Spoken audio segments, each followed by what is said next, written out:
Magic Foundations. I love you so much, Magic Foundations. We here at Tolarian Community College really like Magic Foundations. Honestly, I'm having so much fun with this set.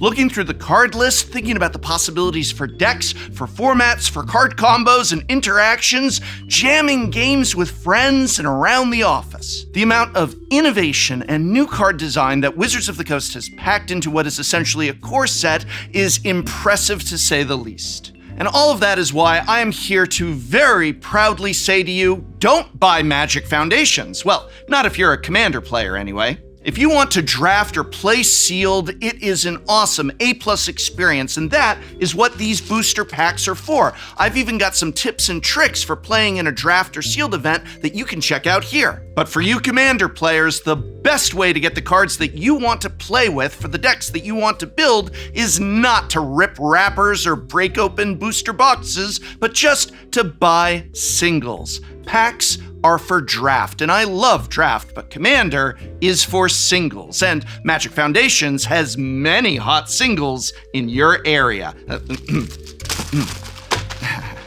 There are so many awesome new legendary cards to build Commander decks around for this set, and yet this video is not about them. Because in this video, I'll be covering instead my favorite new Commander cards, not for use as Commander, but for use in the 99. So as always, if you see any legendary cards in this video, they are not being included because of their utility as a Commander, they are being included because of what they can do for your Commander deck in the 99. That being said, ready for us to present our list of the top 5 best new cards for the Commander 99?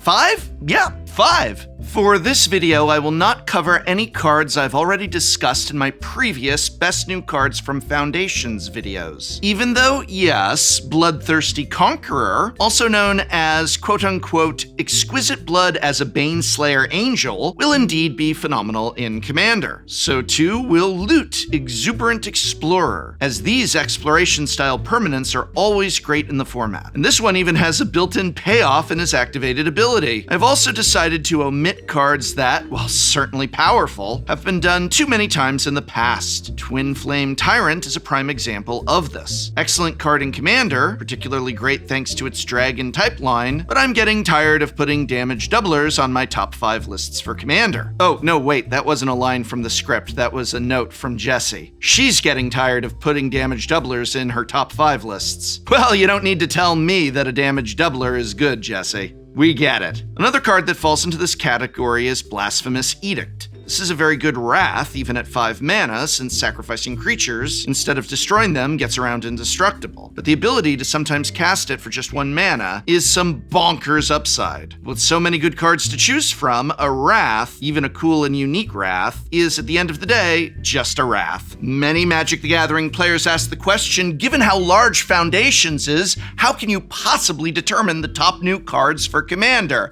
Well, the answer is simple. We hacked into the system, baby. Oh yeah.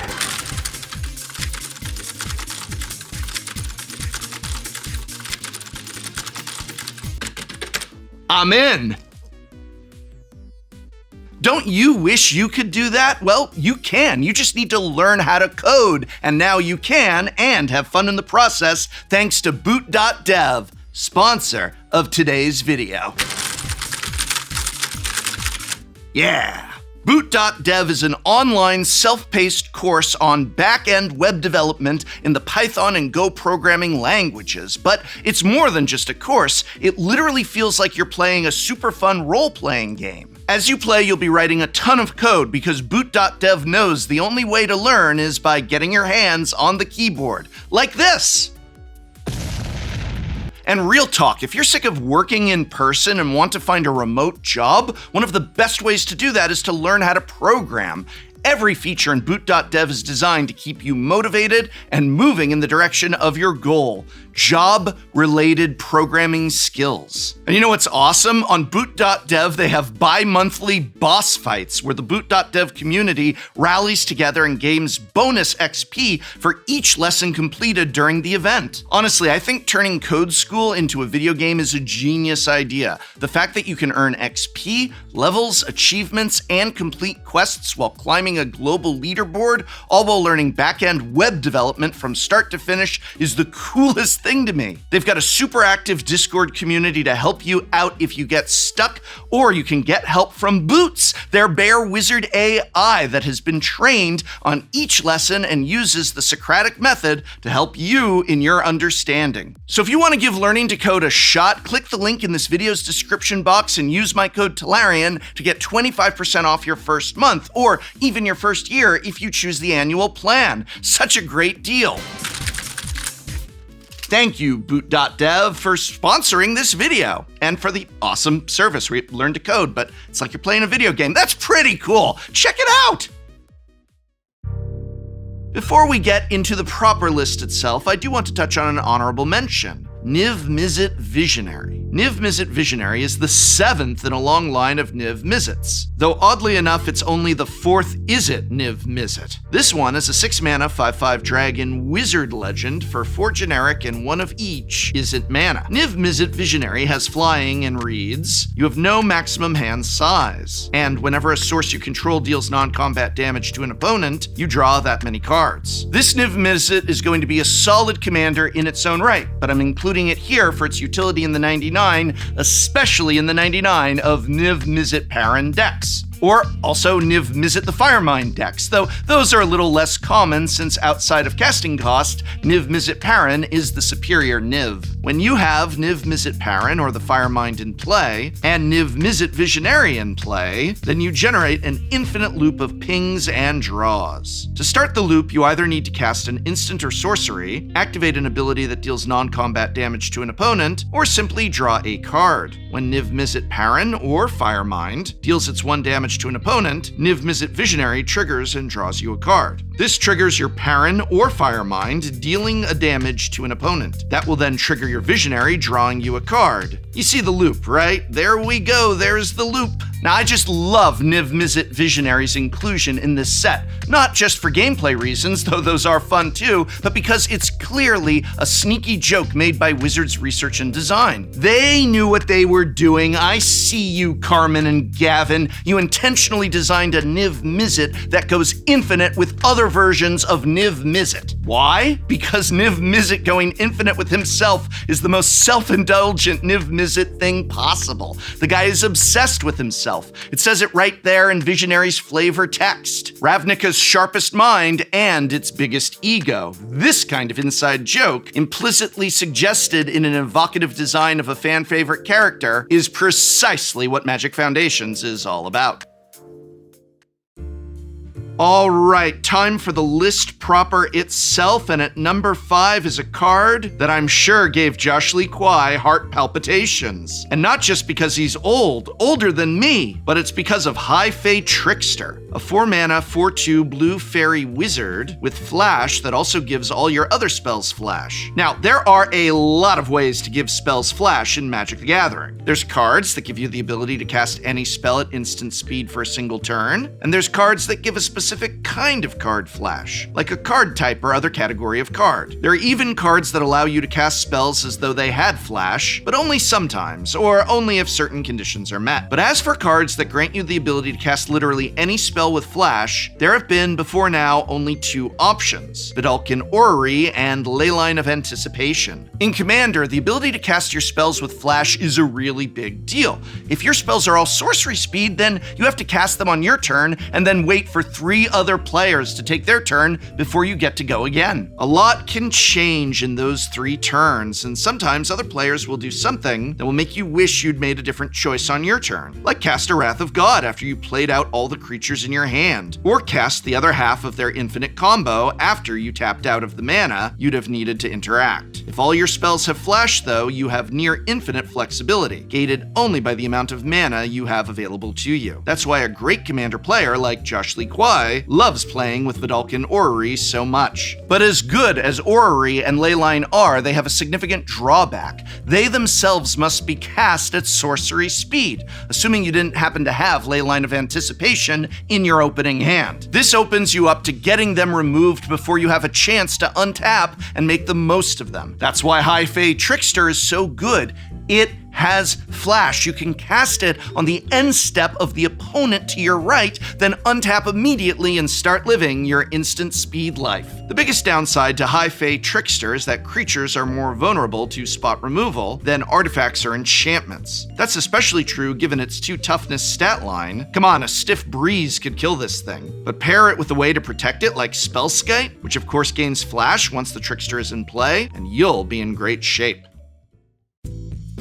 Coming in at number 4 is a very powerful top-end enchantment for a red X spells deck. It's Rite of the Dragon Caller. Rite of the Dragon Caller is a 6-mana red enchantment that reads, whenever you cast an instant or sorcery spell, make a 5/5 red dragon creature token with flying. That is absurd. Anytime you cast an instant or sorcery spell, you get a dragon? No once per turn clause? OMG. I don't have to convince you that getting a dragon whenever you cast a spell is a good thing. That's obvious. What I'll explain instead is why the 6 mana value of Rite of the Dragon Caller is not too steep a cost to pay for this effect. Remember, as always, the wise words of the philosophers known as the Beastie Boys. You gotta fight for your Rite of the Dragon Caller. I don't get that joke because I don't listen to the Beastie Boys. This video written by Jesse Robkin.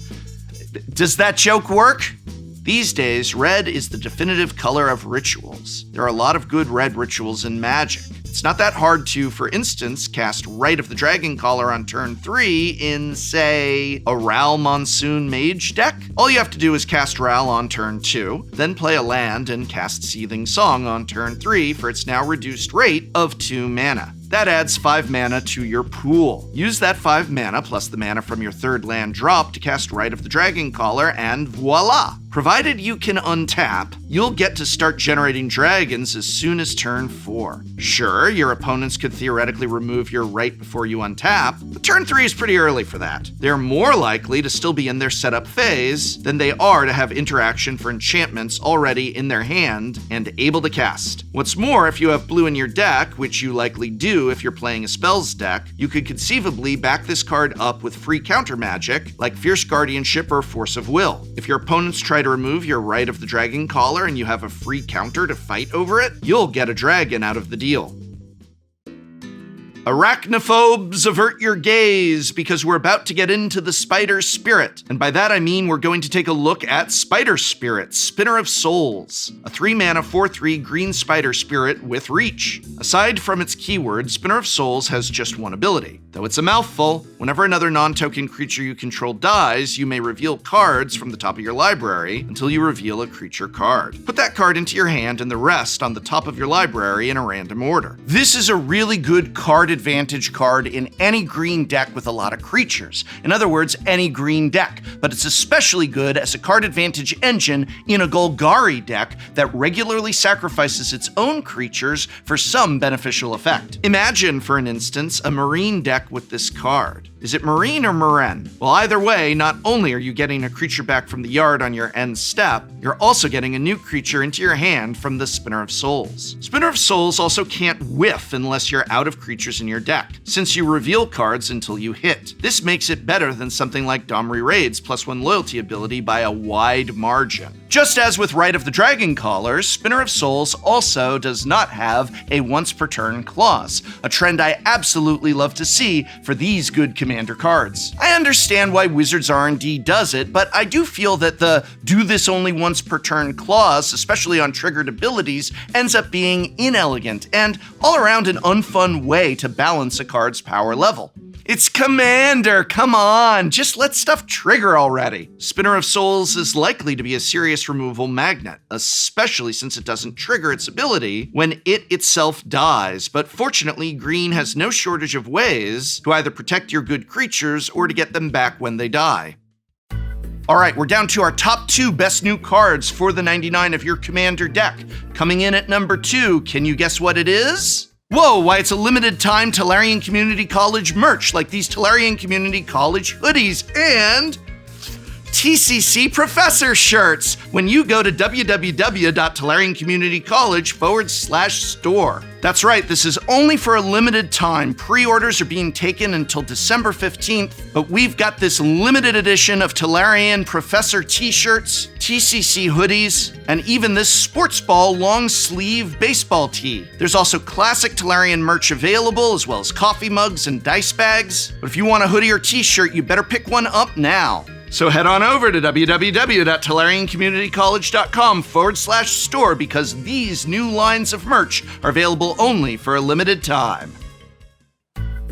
Hey, remember Nekusar, kids? No? Oh, well, number 2 on this list is a lot like Nekusar. Ask your parents. Except it's 3 mana instead of 5 mana and has 0 color restriction instead of 3 color restriction. It's Scrawling Crawler. Scrawling Crawler is a 3 mana, 3/2 colorless Phyrexian construct artifact creature. At the beginning of your upkeep, each player draws a card. Whenever an opponent draws a card, they lose a life. Obviously, Scrawling Crawler doesn't do exactly the same thing as Nekusar, but the resemblance is certainly striking and goes to show how much has changed in Magic card design over the past decade. Nekusar was once one of the stronger commanders in the format. Now he's outshone by a colorless creature that costs almost half as much. I suppose I'm not being entirely fair by saying this. After all, Scrawling Crawler will be good in Nekusar decks, so in a sense, its existence actually makes Nekusar better, not worse. But this is a great card in any deck that likes to give opponents cards and punish them for it. In tandem with Orcish Bowmasters, for instance, this card is Bananas. Bananas, giving your Bowmasters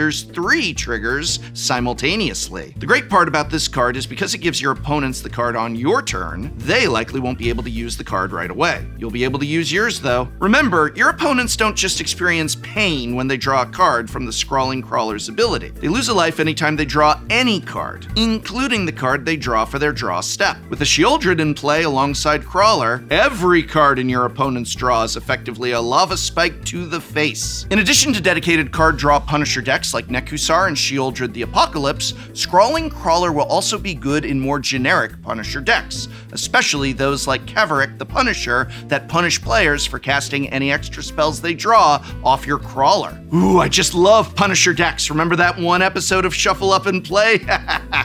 So I, for one, can't wait to play with Scrawling Crawler. Alright, we're down to the number 1 best new card for your Commander 99. Can you guess what it is? Well,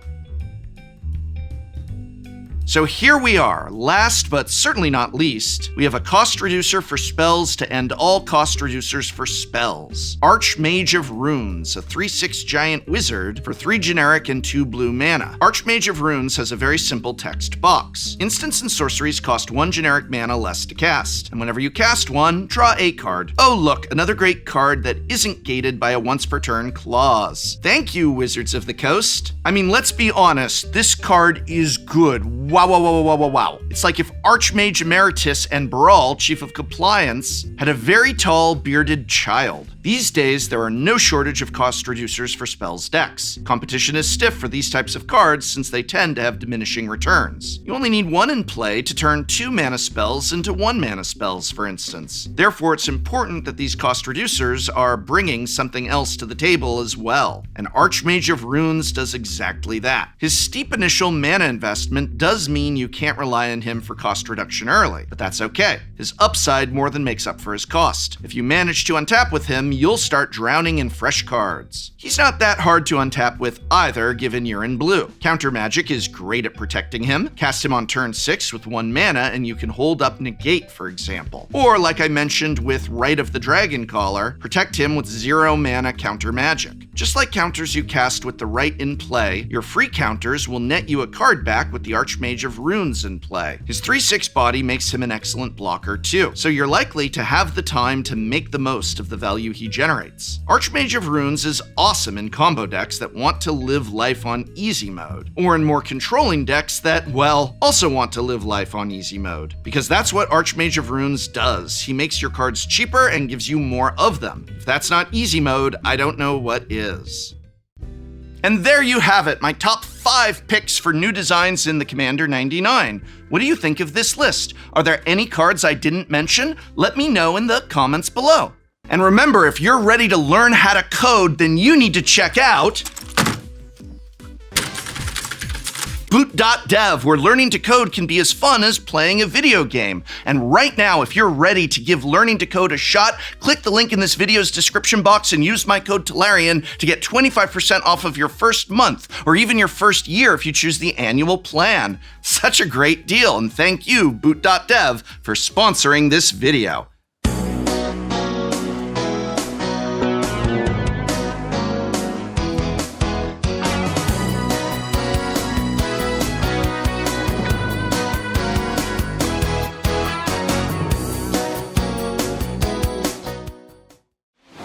Next time on Shuffle Up and Play. We will be playing this Commander game with a twist, inspired by Share the Spoils. Exiles the top card of each player's library, which we will be doing here today, and then during each player's turn, that player may play a land or cast a spell from among cards exiled with Share the Spoils. I'm gonna pass the turn and watch Prof play my Tezzeret. plan. I don't even need it. Oh. I don't even need You're it. making enemies just cuz? You're already- I don't want a forest, I want a red! Can you name without looking what flanking does? Where you come from behind and just like kick their Yawgmoth. or something like that, and that was In the game. Oh, I don't It's every ruin this day. to Prof. I got that. I was gonna do that against Foxy.